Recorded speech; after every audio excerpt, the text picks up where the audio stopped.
ఎన్ని లక్షల డబ్బులు సంపాదించినా కూడా వృధా అవుతుంది. కాబట్టి మనం ఈ రోజు నుంచి అయినా మీరు ఇప్పుడు ఈ మేళకు వచ్చిన తర్వాతనైనా పెట్టండి. ఇప్పుడు ఇంకొకటి వ్యవసాయంలో కూడా మీకు కొత్త వంగడాలంటే ఇప్పుడు బాయిలర్ చికెన్ ఉంది, ప్రతి ఒక్కరికి తెలుసు. ప్రతి ఇంట్లో ఐఫోన్ ఉన్నది. మనకు వచ్చే మన పిల్లలు 6 సంవత్సరాలకు 7 సంవత్సరాలకు మన ఆడపిల్లలు పెద్ద మనుషులు అవుతారు. దేనివల్ల అవుతారు? ఈ బాయిలర్ చికెన్ వల్ల మనం వాడే జీన్ మాడిఫైడ్ రైస్. పూర్వము మనకు ఈ సామ మసూరి, విజయ మసూరి అనే బియ్యం లేవు మనకు. ఇప్పుడు ఇవన్నీ వచ్చిన తర్వాత మనకు అనారోగ్యాలతో పాటు ఆర్థికంగా కూడా నష్టపోతున్నాం. ఇలా మీరు 40 క్వింటాలు 50 క్వింటాలు పండించి ఒక అమ్మాయి డెలివరీ కావాలంటే హాస్పిటల్ ఎంత ఖర్చు అవుతుంది, ఒక ప్రెగ్నెన్సీ కావాలంటే ఎంత ఖర్చు అవుతుంది, ఒకసారి మనం హాస్పిటల్ పోతే ఒక కిడ్నీ ప్రాబ్లం అయితే ఎంత ఖర్చు అవుతుంది, ఒక లివర్ దెబ్బతింటే ఎంత ఖర్చు అవుతుంది, మానసికంగా కుటుంబం ఎంత ఇబ్బంది పడుతుంది. ఇంతకుముందు మన అయ్యకు మనం తలగొరు పెట్టేందుకు మనం మిగిలినాం. ఇప్పుడు మన ఉన్న పిల్లలకు తండ్రులు తలగొరు పెట్టే పరిస్థితి వస్తుంది. ఈ మందుల కూడు తినడం వల్ల మెంటల్గా మైండ్ మ్యాచర్ అయితే లేదు. ఒక పిల్లగానికి తండ్రి చెప్పే పరిస్థితి లేదు. తండ్రి చెప్పకుండా తండ్రి బండి కొనిస్తాడు. ఆ బండి వేసుకుపోయి వాడు ఎక్కడ పడుతుండో మీ అందరూ తెలుసు. ఒక పిల్లని చదివితే అది ఇలా ఏం చేస్తుందో కూడా మీకు తెలుసు. ఈ పరిస్థితులలో మీరు ఈ రోజు నుంచి అయినా కొంచెం ఆలోచించుకొని ఈ జీన్ మాడిఫైడ్ రైస్ అనేది యూనివర్సిటీలో తయారైన విత్తనాలు కాకుండా మన తాతల తండ్రులు కొన్ని విత్తనాలు తయారు చేయించారు. మీ అందరికీ తెలుసు. ఇంతకుముందు మన ఆనకాయ ఎట్లా ఉండేది? ఆనకాయలు నీళ్లు పట్టుకొని పోయేటోళ్ళం మనం. ఇప్పుడు వచ్చే ఆనకాయలు నీళ్లు పట్టుకోగలుగుతామా? ఇంతకుముందు మన బీరకాయ ఎంత టేస్ట్ ఉండేది? ఇంతకుముందు మన రాములకాయలు పచ్చిమిరపకాయలు గోలించుకుంటూ రోడ్లో నూరుకుంటే ఎంత టేస్ట్ ఉండేది? ఇప్పుడు ఆ పరిస్థితి ఉందా మనకు? ఆ పరిస్థితి లేకుండా పోయింది. ఎంతమంది ఇళ్ళ కరివేపాకు చెట్లు ఉన్నాయి చేయలేకుండా? ఎంతమంది ఇళ్ళ నిమ్మ చెట్టు ఉన్నది? ఎంతమంది ఇళ్ళ నిమ్మ చెట్టు?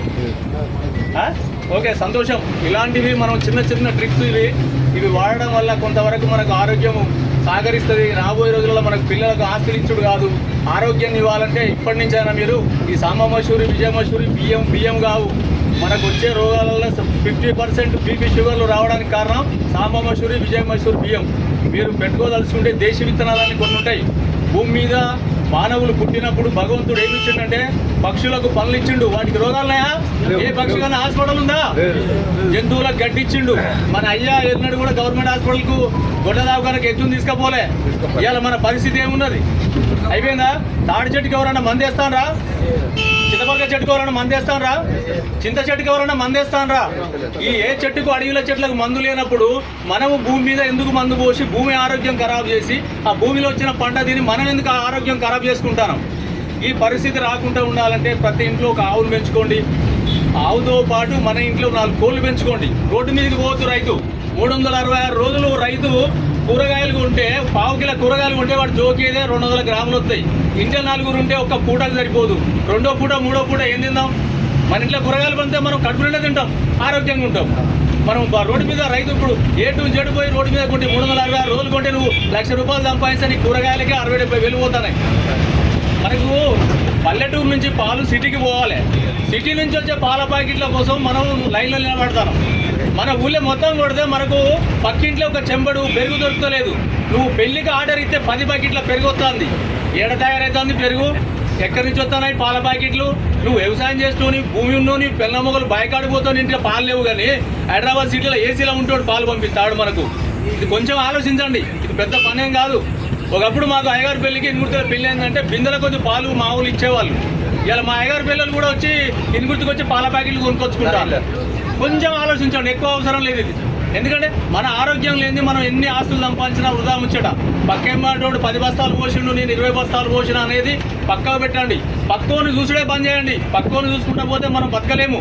పక్కోని ఇంట్లో పరమాన్నం ఉంది మనకు కావాలంటే కాదు. మన శక్తి సామర్థ్యాలు మన తల్లిదండ్రులు మనకి ఏమి ఇచ్చిర్రో దాన్ని చూసుకుంటేనే మనం ముందుకు పోవాలి తప్ప పక్కింట్లో వాడు ఏసీ తెచ్చుకున్నాడు, ఫ్యాన్ తెచ్చుకున్నాడు, వాడు బిర్యానీ వండుకున్నాడు, మనకు వద్దే వద్దు. మన ఇంట్లో మామిడికాయ తొక్కు పచ్చి పులుసు ఉంటే ముద్దు, పక్కోడిది అసలే వద్దు. మన పంట మన వంట ఈ 2 లేకపోతే మన బతుకు పెంట. మన పంట మన వంట, ఆ 2 లేకపోతే మన బతుకు పెంట. ఇది గుర్తుపెట్టుకోండి. ఎవ్వరి గురించి డిస్కస్ చేయాల్సిన అవసరం లేదు. ఎప్పుడు ఒకరిని చూసి పోల్చుకోవద్దు. రైతు పక్క మంటల గురించి ఎప్పుడు పోల్చుకోవద్దు. పొద్దున్న లేగానే ఫస్ట్ ఇవాళ మన ఊళ్ళో యాప పుల్లలు లేవా? ఎవరిని చూసినా పేస్టులు వాడతారు. పేస్ట్ అంటే ఏంటిదా? పేస్ట్ అంటే కెమికల్ కాదా? ఆ కెమికల్ నోట్లేకపోతే క్యాన్సర్ వస్తలేదా? కలుపు మందు కొడితే వరాలు కూలిపోతాయి. వరాలు కూలిపోయిన తర్వాత నువ్వు ఆ కలుపు మందు కొట్టిన పంట తింటే నీ పేగులు ఉంటాయా? అంత పెద్ద వరం కూలిపోం కానీ పేగులు ఎంత? ఒకసారి ఆలోచించండి.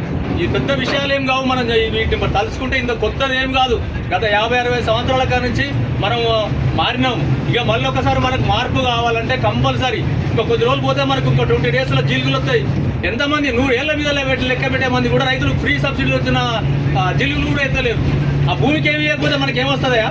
ఇలా గవర్నమెంట్ అది బస్సు పెట్టింది కాబట్టి బస్సులో మనం పోతున్నాం కాబట్టి మీటింగ్ పోతాను. ఆ భూమికి కూడా రీఛార్జ్ చేయాలి కదా. సెల్లూరు బ్యాలెన్స్ అయిపోతే 5 నిమిషాలు రీఛార్జ్ చేయించేదాకా నిద్ర పడతలేదు. ఇంట్లో ఫ్యాన్ బంద్ అయితే వాడు మెకానికల్ వచ్చి రిపేర్ చేసేదాకా నిద్ర పడతలేదు. మరి నీ భూమికి ఛార్జింగ్ లేనప్పుడు నీకు ఎట్లా నిద్ర పడుతుందా? ఎండాకాలం వచ్చింది, దానికి కావాల్సింది ఎందుకు మొక్కజొన్న కాలబెడతాను? మొక్కజొన్న కాలబెట్టి ఉపయోగమైంది. పొలాలు ఎందుకు కాలబెడతాను? మన చర్మం కాలిన మనిషి బతుకుతాడా? మరి భూమి చర్మం కాలిపోయిన తర్వాత సూక్ష్మజీవులు ఉంటాయి. అలా ఆ భూమి ఎట్లా పంట వస్తుంది మనకు? ఇవన్నీ ఒకసారి దృష్టి పెట్టండి. రాబోయే రోజులల్లో మన పిల్లలకు డబ్బులు ఇచ్చిపోతే ఎదవలవుతారు. ఇలా చూస్తూనే ఉన్నాం. ఎంతమంది పిల్లలు బాయికాడికి సర్ది తెస్తాను, ఎంతమంది పిల్లలు బాయికాడ రమ్మంటే ఈయనటోడు ఉన్నాడు.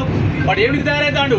బ్యాంక్ అకౌంట్ ఉంటే పైసలు ఇస్తే పోతాడు, బిర్యానీ తింటాడు, బండి మీద పోతాడు, జల్సా చేస్తాడు, వస్తాడు. అయ్య పోయి కొట్టుకు తలగోరు పెట్టే కాడికి వస్తాడు. ఈ పరిస్థితి రావద్దంటే ఈ రోజు నుంచి అయినా కూడా ఈ సంవత్సరం ఒక 10 గుంటలు పెట్టుకోండి. నా దగ్గరనే విత్తనాలు, దేశీ విత్తనాలంటే మనిషి మనుగడకు పునాది. అవి ఇంతకుముందే చెప్పాను నేను. పక్షులకు, పనులు, జంతువులకు గడ్డించినట్టే మనకు కూడా కొన్ని వరి విత్తనాలు ఇచ్చాడు భగవంతుడు. ప్రతి రోగానికి ఒక విత్తనం ఉంది. షుగర్కు నవార రైస్ ఉంది. చిన్నపిల్లల ఎదుగుదలకు మైసూరు మల్లిక ఉన్నది, గుజ్జుపడ్డాలి అని ఇట్లా రకరకాల పేర్లు ఉంటాయి. ఆ పేర్లన్నీ మన దగ్గర ఉన్నాయి. నేను గత కొన్ని సంవత్సరాలుగా చూస్తున్నా, చాలా మీటింగ్ కండక్ట్ చేస్తున్నా. మంచి మంచి సాధువులు, మంచి మంచి ఈ మన ఆర్గానిక్ వ్యవసాయంలో 6 దగ్గరికి వెళ్ళిపోయి నేర్చుకున్నా కాబట్టి మీకు నేను మాట్లాడే అవకాశం దొరికింది కాబట్టి మాట్లాడుతున్నా. ఈ సంవత్సరం నుంచి ఒక 10 గుంటల అవకాశం ఉంటే పెట్టుకోండి. ఆ 10 గుంట మీరు వేయకండి. మందులు అవసరం లేదు. మందు లేకుండా దాని రోగాలు కూడా రావు. మీరు పక్కా జీలుగులు వేయండి, నవధాన్యాలు చల్లండి. ఒక 10 గుంటలల్లా మీ ఇంటి మందం పెట్టుకోండి. అమ్మడం కోసం పెట్టకండి. ఆ తర్వాత మీకు అనుభవం వచ్చినాక పెట్టుకుందరు. కానీ ఈ సంవత్సరం నుంచి అయినా మనం మీ అందరితోటి ఈ రోజు నాకు మాట్లాడే అవకాశం దొరికినందుకు చాలా సంతోషపడుతున్నా. అందరికీ నమస్కారం.